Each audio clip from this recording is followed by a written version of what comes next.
हमारे जो मुख्य अतिथि आप सबों के बीच मुख्य अतिथि के रूप में हैं माननीय इंजीनियर हरिश्चंद्र मंडल जी। आप सबको अपनी बातों से अपने इतिहास, अपने पूर्वजों का इतिहास और हर जगह ये कार्यक्रम में हमारे बहुजन समाज के लोगों को जोड़ने का काम करते हैं। आप सबके बीच अपनी वाणी से, अपनी बातों से आप सबको अपने इतिहास के बारे में बताएंगे, अपने पूर्वजों के इतिहास के बारे में बताएंगे हमारे माननीय इंजीनियर हरिश्चंद्र मंडल जी। तालियों के साथ एक बार स्वागत करें। आपके बीच अपनी बातों को रखेंगे।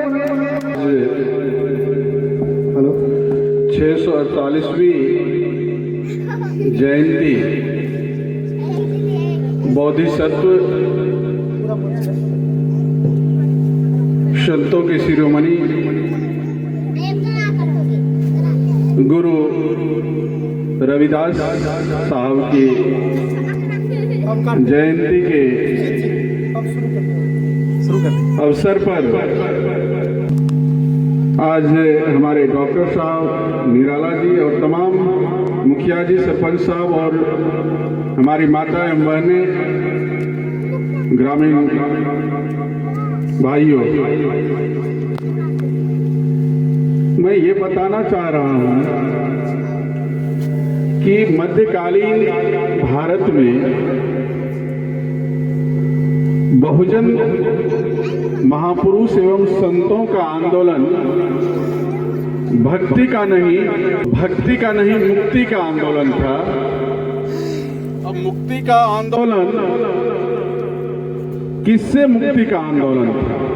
सवाल उठता है कि मुक्ति का आंदोलन था, लेकिन इतिहासकारों ने कहा कि ये कबीर साहब, संत रैदास, संत तुकाराम, संत नानक देव, जितने भी उस समय में समकालीन संत हुए, वो सब मुक्ति का आंदोलन चलाए थे इन पिछड़ों के लिए, इन शूद्रों के लिए, जिनको आज के डेट में या पहले भी बुद्धा ने बहुजन कहा, जिनको मध्यकालीन भारत में शिक्षा, शस्त्र और संपत्ति से बेदखल किया गया था। किसने किया था, क्यों किया था और किस तरह से किया था, उनके विरुद्ध इनका मुक्ति का आंदोलन था। इन्होंने जातिवाद पर बहुत ही करारा प्रहार किए थे और जातिवाद में जो दोहा है, जात में जात है जो केतन के पात, संत रैदास मानुष न बन सके जब तक जात न जात। इसका अर्थ है कि उस समय जो जाति व्यवस्था थी, जाति व्यवस्था के बारे में उन्होंने कहा कि जिस तरह केले को पत्ते के ऊपर केला का पत्ता होता है, उसी तरह जाति व्यवस्था जो है एक के ऊपर सीढ़ी नुमा बनाया गया और मानव अब तब तक नहीं बन सकते जब तक ये जाति व्यवस्था समाज में रहेगी। अब सोच सकते हैं वो कितने बड़े दार्शनिक थे, दर्शन शास्त्री थे, फिलोसफर थे, सामाजिक वैज्ञानिक थे, लेकिन जिनके बारे में जिनका इन्होंने विरोध किया, वो विरोध जो ब्राह्मणवादी व्यवस्था था, जिस व्यवस्था में ने हमको शूद्र बनाया, अति शूद्र बनाया, अछूत बनाया, चांडाल बनाया, तमाम तरह की जाति व्यवस्था बनाया, उनको उन्होंने बिल्कुल कहीं से अपने दोहा में नहीं बख्शे और समाज को उस समय वो जगाने का काम कर रहे थे। उस व्यवस्था से, जिस व्यवस्था में जाति, वर्ण, ऊंच नीच की व्यवस्था से उन्होंने मुक्ति का आंदोलन चलाया था, लेकिन जो ब्राह्मणवादी इतिहासकार हुए, उन्होंने कहा कि नहीं, वो लोग संत थे और भक्ति का आंदोलन किए।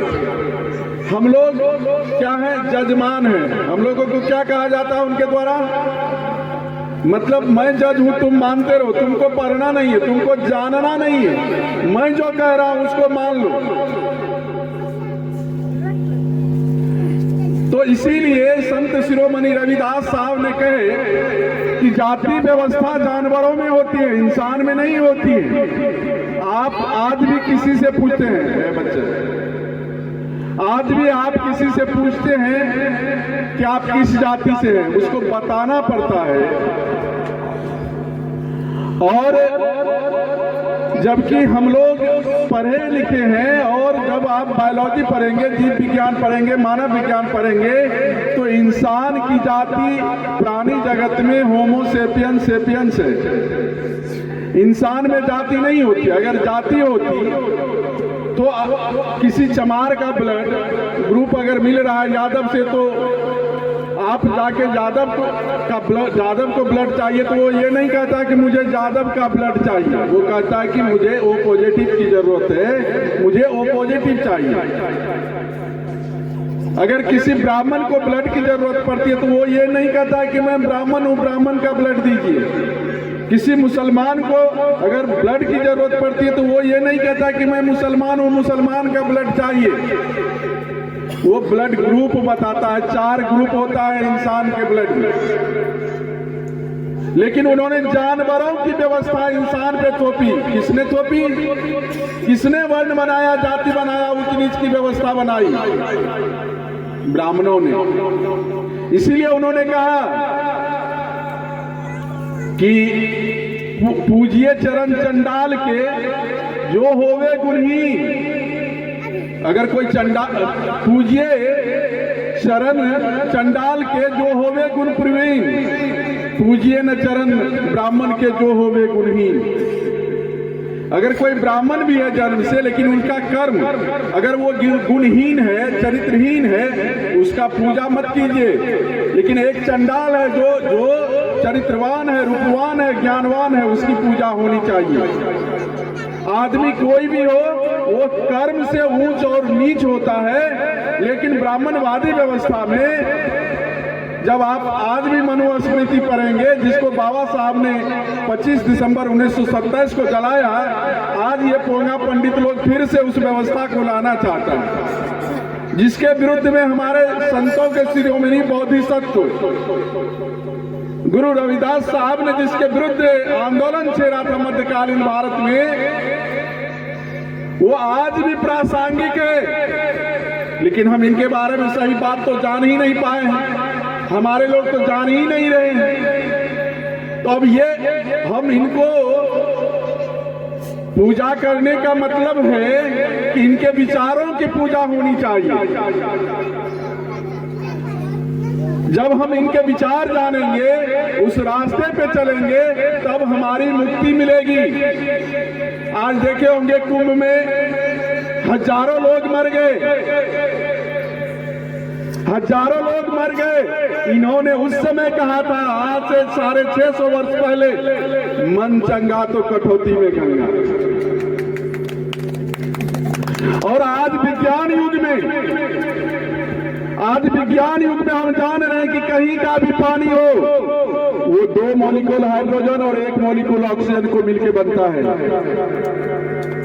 पानी कहीं का भी हो, वो बस हाइड्रोजन और ऑक्सीजन के संयोग से बनता है। चाहे वो गंगा का हो, कि इस गड्ढे का पानी हो, कि नहर का पानी हो, कि कहीं का भी पानी हो, कि चापाकल का पानी हो, बस यही ऑक्सीजन और हाइड्रोजन के संयोग से बनता है। लेकिन पंडितों ने कह दिया कि आज अमृत वर्षा होगी और आज ही के दिन गंगा में नहाने से उसको पुण्य मिलेगा, सारे पाप धुल जाएंगे।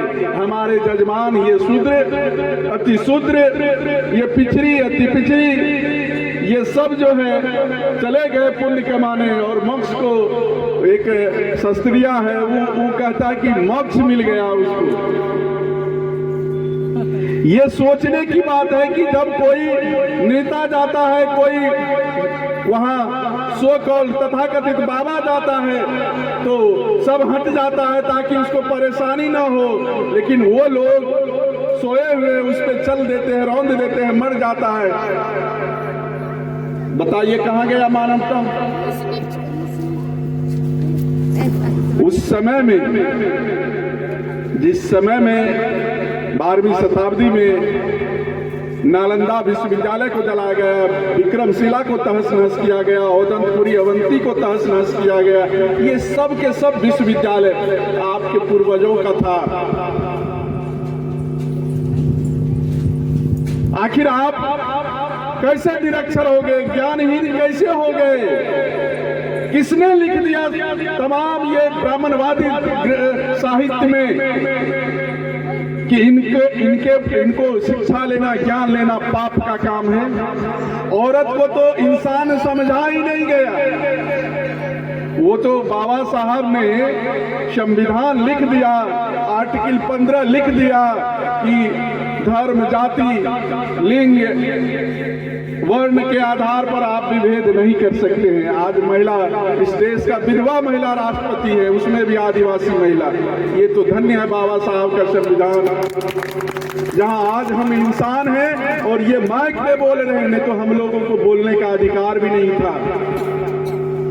आज उस संविधान के प्रति को 9 अगस्त 2018 को जंतर मंतर पर यही ब्राह्मणवादी जो लोग जलाए उस संविधान के प्रति को, और वो लोग बदल भी दिया है, ये जानना जरूरी है। बताएंगे निराला जी। और ये जो संत शिरोमणि रविदास साहब ने जिस व्यवस्था से मुक्ति का आंदोलन चलाए थे, वो व्यवस्था, ब्राह्मणवादी व्यवस्था, आज भी जाति को मान रहे हैं। इसका मतलब है कि ब्राह्मणवादी व्यवस्था को मान रहे हैं। अगर आज भी हम ऊंच नीच की व्यवस्था को मान रहे हैं तो ब्राह्मणवादी व्यवस्था को मान रहे हैं जो हमारे विरुद्ध है। अगर आज भी आप मृत्यु भोज करते हैं तो ब्राह्मण को बुला करके स्वर्ग नरक की बात करते हैं, तो इसका मतलब आज भी आप ब्राह्मणवादी व्यवस्था को मान रहे हैं। अगर आज भी आप जाति व्यवस्था और वर्ण व्यवस्था को मान रहे हैं तो आप ब्राह्मणवादी व्यवस्था को मान रहे हैं। इसका मतलब हुआ कि हमारे बोधिसत्व संतों के शिरोमणि गुरु रविदास साहब के विचारों को आप आज भी नहीं मान रहे हैं। इसका मतलब हुआ कि हम इसके विरोध में आज भी चल रहे हैं। तो बताइए, ये जो इनकी जो हत्या की गई, आपको पता नहीं है? ये ऐसे मौत नहीं मरे, ये ऐसे मौत नहीं मरे, इनकी हत्या हुई। और हत्या क्या हुई मैं वो बताना चाहता हूँ। जब ये एक दोहा पढ़े, लोगों को समझा रहे थे कि जीवन 4 दिनों का मेला रे, जीवन 4 दिनों का मेला रे। 52 झूठा वेद भी झूठा, झूठा ब्रह्म अकेला रे। 52 झूठा वेद भी झूठा, झूठा ब्रह्म अकेला रे। 52 पूजती सारी जनता, 52 पूजती सारे जनता, सभी जनता 52 को पूज रहे। मूर्ति के ढिंकेला रे। हम लोग मूर्ति पे चढ़ाते हैं ना प्रसाद, ब्राह्मण जन्म देता है उसको, उस भगवान को कौन जन्म देता है? लड्डू भोग चढ़ावई जनता, कुछ न खाती चेला रे। सारे भोग 52 खाते, कुछ न खाती ढिंकेला रे। वो जब पूरा खंडन किए इस बात का कि मंदिर के भीतर जितने भी चीज होती है वो आपको, मैं आगे और भी है इसका, मैं आपको पूरा दोहा पढ़ के सुना देता हूँ। आपको इस दोहे से पता चलेगा कि इससे की हत्या क्यों की गई। आज हम मरने से डरते हैं, सही बात नहीं कह पाते हैं। उसके पीछे कारण क्या है कि आप और हम एक तो चीजों को जानते नहीं हैं।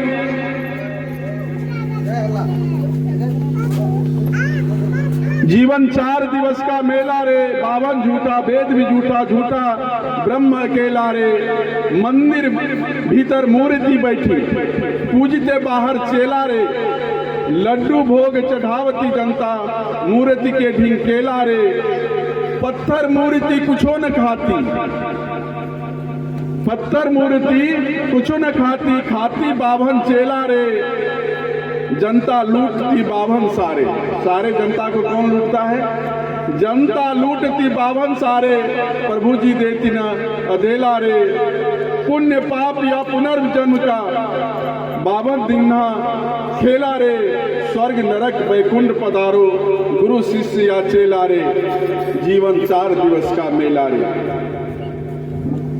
आप सोच सकते हैं, इसी के बाद चित्तौड़गढ़ के किला में इन ब्राह्मणवादियों ने, मनुवादियों ने हमारे संत शिरोमणि की हत्या की और उसी चमकटनी से उसका सीना चीर दिया और एक अफवाह फैलाया कि वो सीधे स्वर्ग गए और वो ब्राह्मण बन गए। उसी खून से जनेऊ को लथपथ करके कहा कि उसके सीना से जनेऊ निकला और ब्राह्मणवादी व्यवस्था में उसको मिला दिया। जिन्होंने अवतार और चमत्कार और मूर्ति और पाखंड का विरोध करते रहे जीवन, उसकी हत्या करने के बाद अंधविश्वास और पाखंड को फैलाया। तो आपको आज हमारी माता एवं बहनें, ये जितने भी है वो सबसे ज्यादा आज ब्राह्मणवाद में लिप्त है, पूजा पाखंड में लिप्त है। वो पढ़ने से दूर भागती है, बच्चों के साथ बैठने से दूर भागती है। मेरा आप चुके हर कोई यहाँ माँ के गर्भ से पैदा लिया है। अगर माँ पढ़ी लिखी हो जाएगी तो बच्चा पढ़ा लिखा होगा। इसीलिए बाबा साहब ने भी कहा कि जिस समाज की महिला आगे जाएगी वही समाज आगे जाएगा। लेकिन आज भी हमारे समाज में महिलाएं पीछे हैं, इसीलिए हम पीछे हैं। इसीलिए अगर आप चाहते हैं कि ये समाज आगे जाए तो आपको जिसके कारण से हमारे संतों के शिरोमणि बोधिसत्व,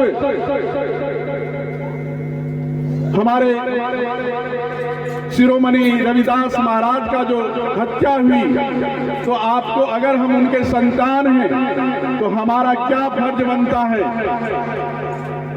कि जिन लोगों ने, जिनके पूर्वजों ने हमारे संतों के शिरोमणि की हत्या की, क्या उनके संतानों को, जिनके पूर्वजों ने हत्या किया, क्या उनके संतानों को हम अपने दरवाजे पर आने दें? क्या उसको सम्मान देना चाहिए कि नहीं देना चाहिए? नहीं देना चाहिए। जिनकी हत्या, हमारे संत महापुरुषों की हत्या की, आज भी हम बुला करके तीज में, करवा चौथ में, एकादशी, द्वादशी, सत्यनारायण, झूठनारायण भगवान में बुला के उसको जो है सारा सम्मान देते हैं। हमारा वो सम्मान के काबिल नहीं है। अगर आप नहीं जानते हैं इन समाज को बनाने में हमारे कबीर साहब, हमारे संत शिरोमणि रविदास साहब, हमारे महात्मा ज्योतिराव फूले, हमारे पेरियार साहब, हमारे साहू जी महाराज, हमारे संत तुकाराम, तमाम जो लोग हुए और अंत में बाबा साहब, तो आपको पता नहीं है कि बुद्ध ने त्रिपिटक दिया, कबीर साहब ने बीजक दिया और बाबा साहब ने उन सब का जो है संविधान में उसको लिखा। अगर आप संविधान को पढ़ेंगे तो, और उसके अनुसार अगर संवैधानिक राष्ट्र बन जाता है तो हमारे संत शिरोमणि, हमारे गुरु रविदास साहब का जो स्वप्न था वो पूरा होगा। और हम लोगों को चाहिए कि आज उनके इस 648वें प्रकाश पर्व पर, उनके इस जयंती के अवसर पर हम लोगों को शपथ लेना चाहिए कि किसी भी ब्राह्मणवादी लोगों को हम मान सम्मान न दें और न मतदान दें और न ही उसका सम्मान करें। हम खुद मजबूत हैं, हम खुद बाबा साहब, पेरियार साहब, कबीर साहब और बोधिसत्व संत गुरु रविदास साहब का वंशज हैं। हम बुद्ध का वंशज हैं। हम ज्ञान को मानने वाले हैं। हम अंधविश्वास और पाखंड को नहीं मानेंगे। अपने जीवन में और जीवन के बाद भी आने वाली पीढ़ी को ऐसा संदेश देंगे कि वो अंधविश्वास और पाखंड रूपी अंधकार से दूर हटे और ज्ञान रूपी प्रकाश को हम आत्मसात करें। इन्हीं शब्दों के साथ मैं अपनी वाणी को विराम देते हुए जय भारत, जय संविधान, जय बोधिसत्व गुरु रविदास साहब, सत सत नमन, कोटि कोटि वंदन। मैं इसी के साथ अपनी वाणी को विराम देते हैं। जय भारत, जय संविधान।